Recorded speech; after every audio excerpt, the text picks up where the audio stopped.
Good morning. Oh, she's such a good girl.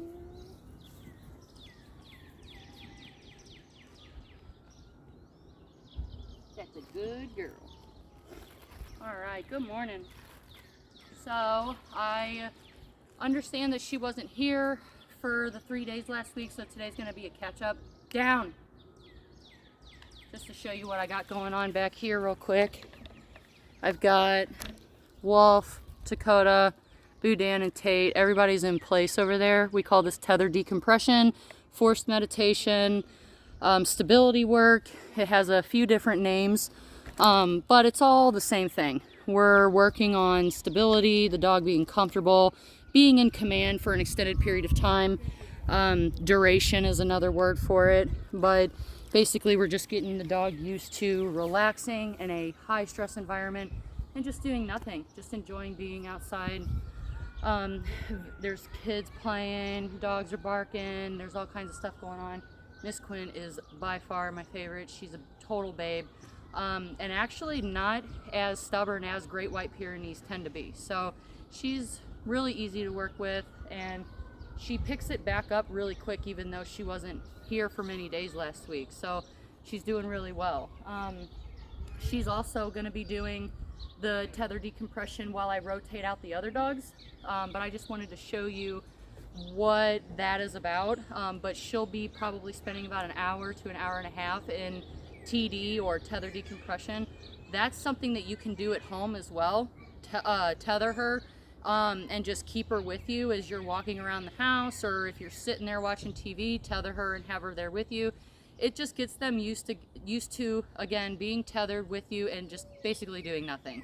A lot of dogs can't do that. They got to be all up in the business all the time, everything, and then anxiety starts to go from there. So tether decompression is an excellent way to just get the dog to get back into that relaxed state of mind instead of that alert, having to be everywhere all the time and all up in everybody's business. So just wanted to explain that real quick. But what we're doing with our active training, so that's more passive training where you're not actively engaging with the dog, but active training is when you're actively engaging with the dog. So I am actively going to work with Quinn while these guys are passively training. So if you hear me holler down or place, it's just me talking to those guys. But the things that we're going to be working on here actively: place, down, and heel. We're going to do a review to see where she's at with everything. I'm not on the e-collar yet. I'm working on the prong still and treat reward, so we can establish that relationship and establish what these commands are. Then we're going to bring in the e-collar as a reinforcement. Place. You didn't tell me she broke place. No. Yes. Good girl. So when we're correcting, you're going to say no and then pop. Don't walk her all the way to the place if you don't have to. If you could take one step to insinuate where she's going and then she starts to finish it, let her finish it, because that's going to create distance. If you could tell your dog to place from the kitchen and they go all the way to the living room and place, that's perfect. But it takes time to work up to that. Place. No.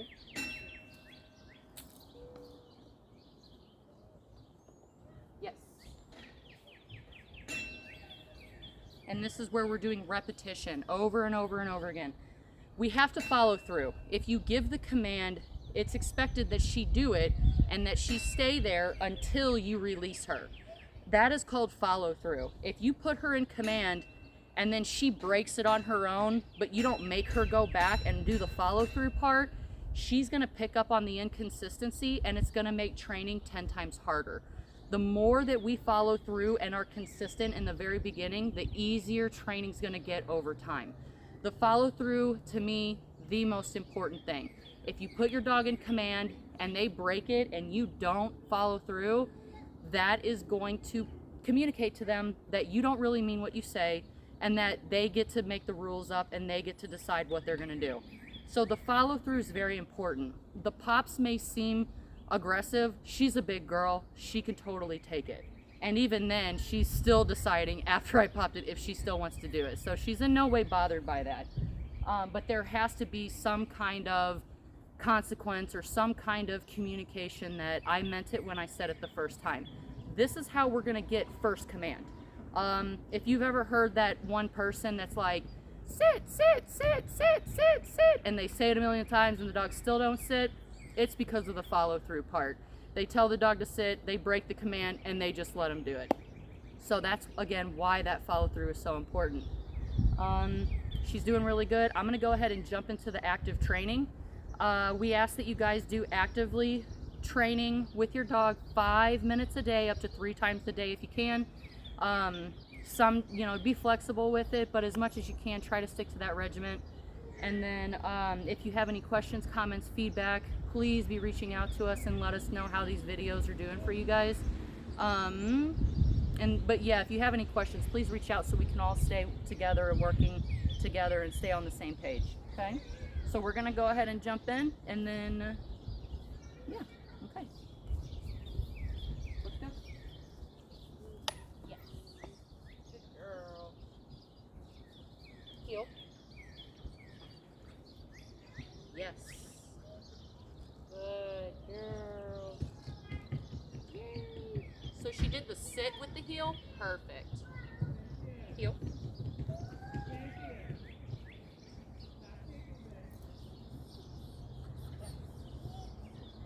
Heel. Yes. Good girl. Quinn. Yes.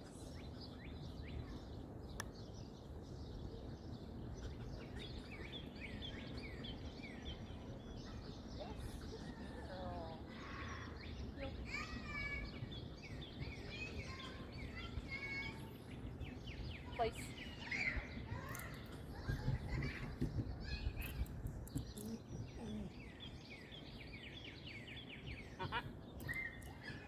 Place.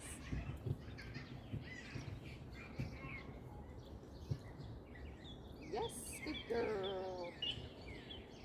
Yes, place. Let's go. Heel.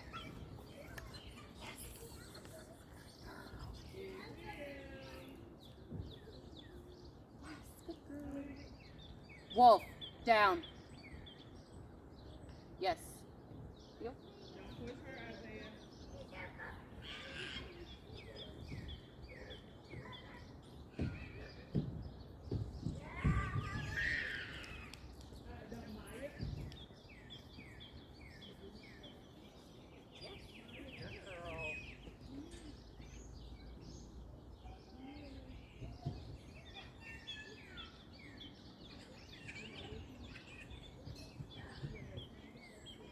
Place.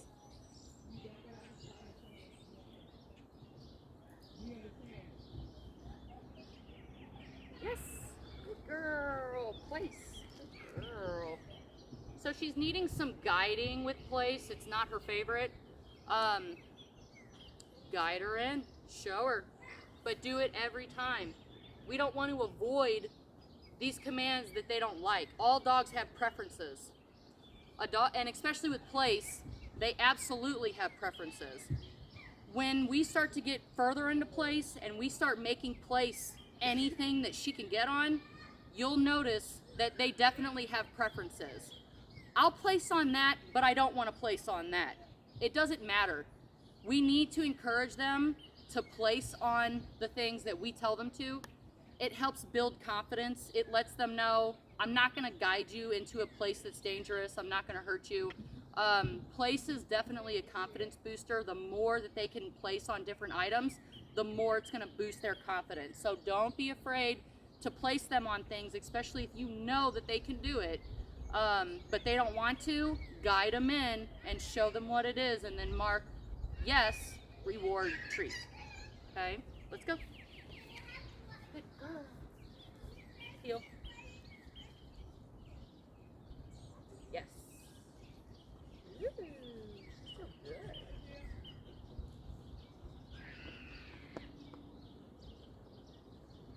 Place.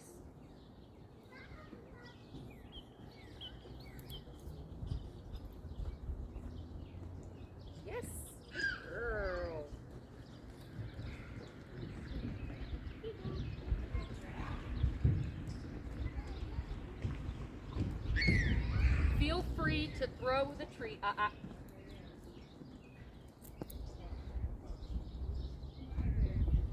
Yes, good girl. She had that one paw off. One rule of place all 4 paws in the box. That one paw will lead to another. So keep that curriculum, or what's the word? Criteria. Keep that criteria of all 4 paws in the box, because if you let that one go, I promise you the next 3 are closely to follow. Let's go.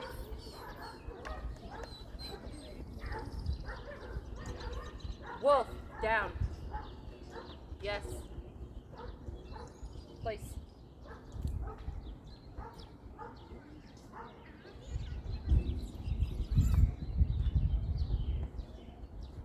Yes, good girl. Yes, good girl.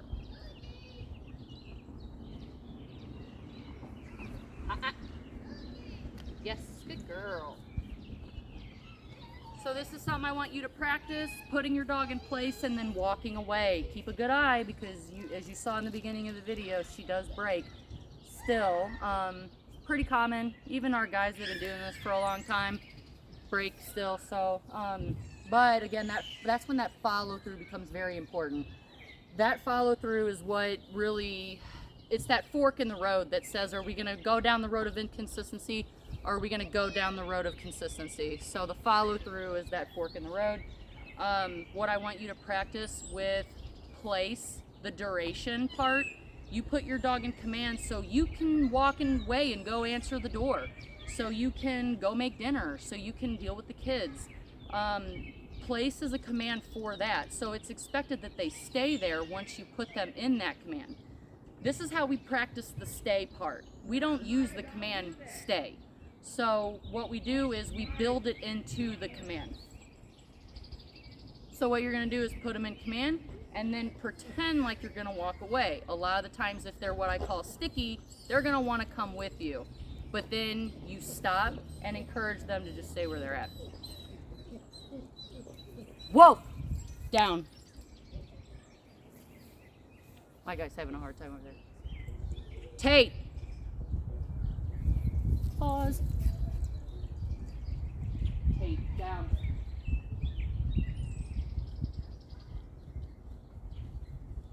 All right, we got doggies walking by, so my guys are getting a little with that. Do you train dogs for a living? Yep, we sure do. Kind of figured. They're doing very good. They are. They're hanging in there. Yeah, no, that's Okay, so the follow through. Oh yeah, I want you to practice walking away, and then even walking past them. Place. Yes. And then you take that one step. This is called spatial pressure. You have different types of pressure. We have different types of pressure that we can use. There's the e-collar pressure, there's the leash pressure. I don't have the e-collar, I don't have the leash in my hand, so I'm gonna use me.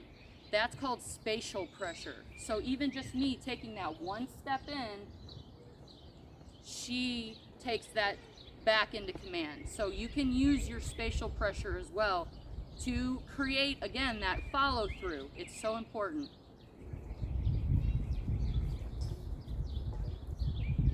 Let's go. Quinn, let's go. Now you don't want to.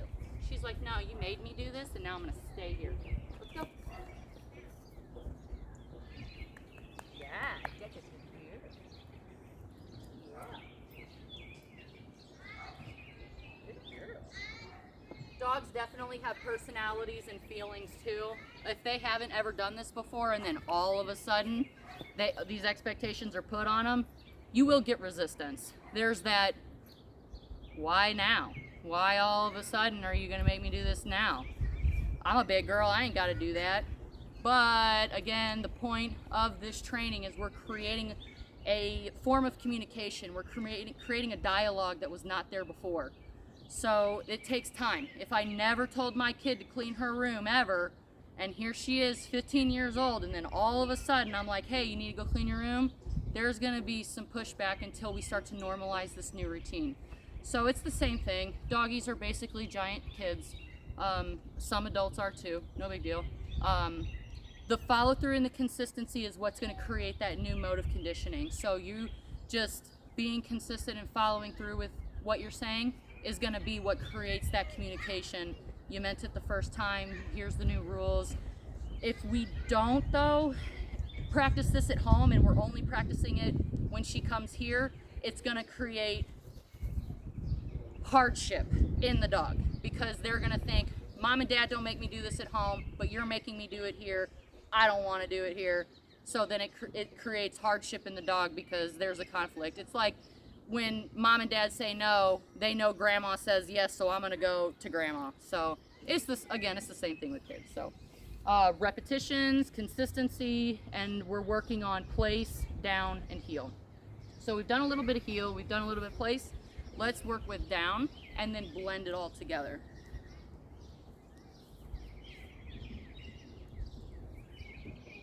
Down.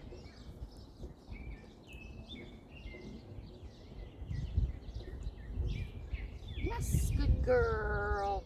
No pressure on that leash at all. All I did was just touch it with my foot, but I did not put any pressure on there at all. She took a second to decide what was going on. She had to assess, no big deal, it's all brand new. And she's a super smart girl, so she wants to analyze and see what's going on. She looked, she saw, she analyzed, and she made the decision to go into that down. So she knows what it is. We're gonna practice it more to create that more fluid action with command. Let's go.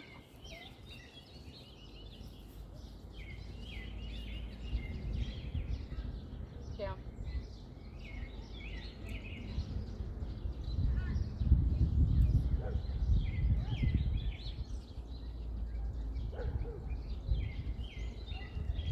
Yes, good girl. She's a big girl. Yes.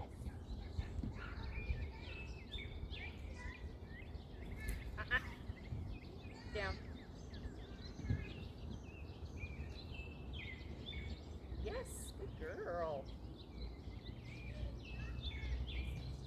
So it's the same idea with the duration for every single command. If you put your dog in place or down, pretend like you're going to walk away, see if they stay. Because again, typically you put your dog into command, except for heel, and you want them to stay there. Heel is a come with me command, but for these other commands that are stationary, the expectation is that they stay there. So pretend like you're gonna walk away, see if she stays. If she does, perfect, come back, give her a reward. If not, put her back, practice again. The first few times, don't go too far, just stay kind of close. We want to set them up for success, not set them up for failure. Setting them up for failure would be putting her in down and then leaving for 20 minutes. You know she's probably gonna get up. Setting her up for success would be putting her in down and walking in a circle, coming back, walk around her. Yes! Let's go. Let's go. Yes! Good girl. Let's go is gonna be your free command. So typically we say break, which means we're done here. Free, we're done here. Let's go, come with me, we're done here. But the expectation is that they stay until given that release command. That release command is the communication part that says we're done. So that is how we build in the stay part. Wolf, down. What was I saying? I don't know. There was a point I wanted to make. It's okay, she's doing so good. It's a good girl. Let's go is what we were saying. So they're waiting for the let's go or the break or free, whichever you want to use. Oh, I was gonna say, walk, if your dog's in place and you want to break them from command, as much as you possibly can, walk up to them and say, break, free, or let's go. Don't put them in place and then walk away like this and then say, break. That's gonna build anticipation. It's gonna build anxiety because they're waiting for that break. But if they know to wait until you come back and then free them, it's much smoother. So as much as you possibly can, come up to them to break them. Or free or let's go, whichever term you prefer.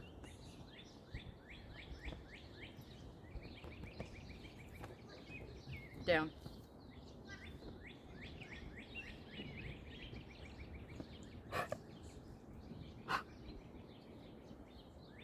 Yes, good girl. All right. So I'm gonna stop applying treats every single time.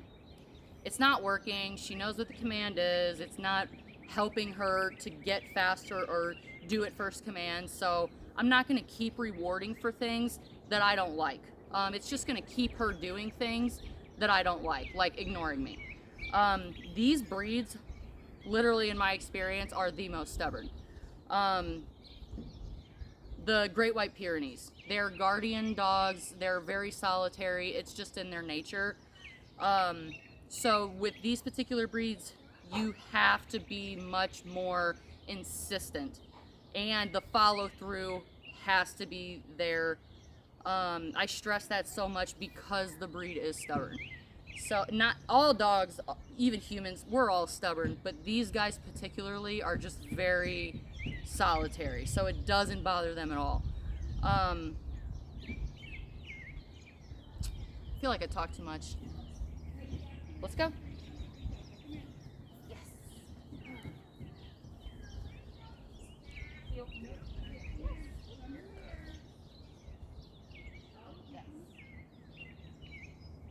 I guess what I was saying is save the treats for first command.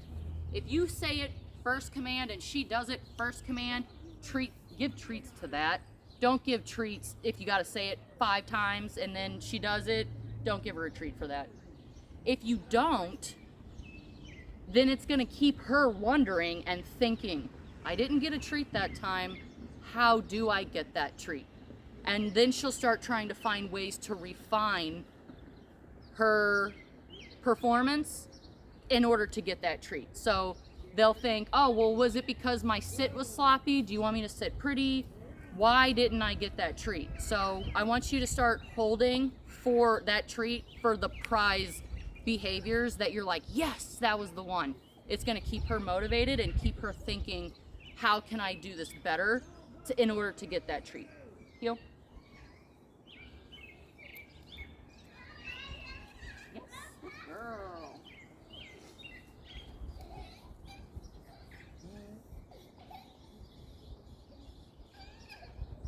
Heel. Yes, good girl.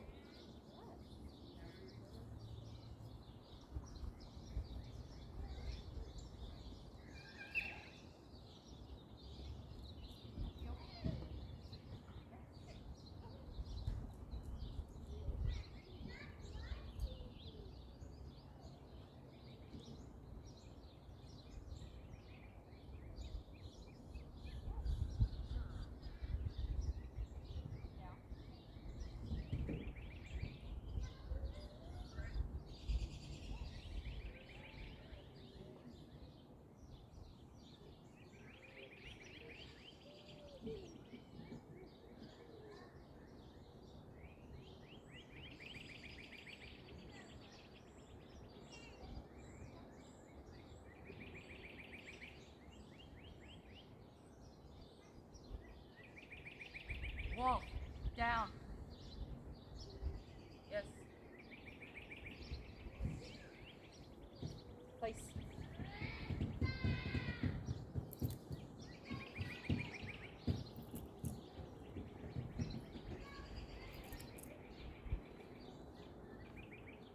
Yes. Yay. Good girl. Yeah.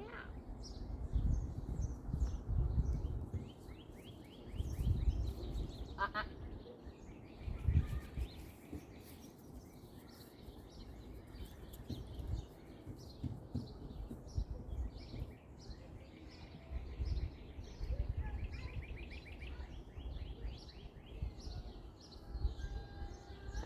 Down.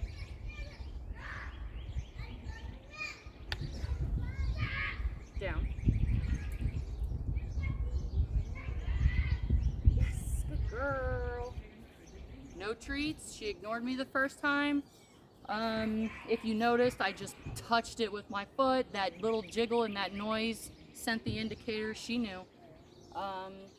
This is all brand new for her, so the repetition is going to be important. That's why we stress 5 minutes a few times a day, just to build that muscle memory.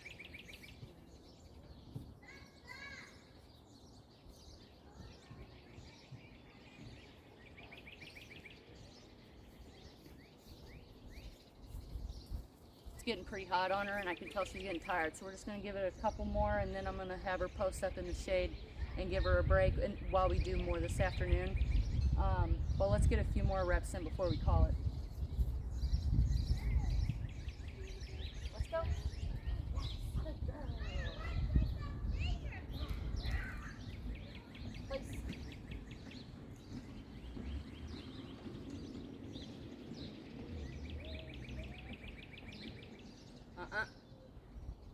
Yes. Yes. Good girl. Let's go.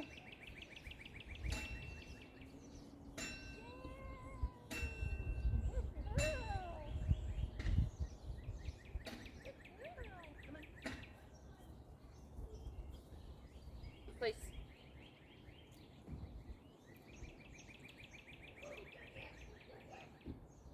Yes. Yes. Good girl. Yes. Good girl. Let's go.